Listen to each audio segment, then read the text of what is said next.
ঘন কুয়াশার কারণে আজ হযরত শাহজালাল আন্তর্জাতিক বিমানবন্দরে ৬টি আন্তর্জাতিক ফ্লাইট অবতরণ করতে পারেনি। এসব ফ্লাইট সিলেট ও কলকাতা বিমানবন্দরে নামতে বলা হয়।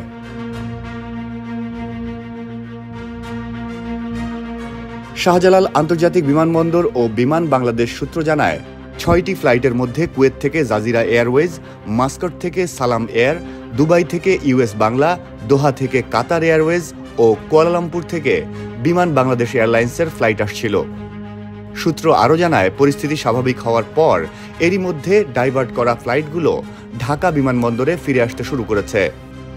বিমানের মহাব্যবস্থাপক বুশরা ইসলাম দ্য ডেইলি স্টারকে বলেন, বিমানের যে ফ্লাইটটি ভোর 4:20 সিলেট বিমানবন্দরে নামতে বলা হয়েছিল, সেটি সকাল 10টার দিকে ঢাকায় ফিরে এসেছে।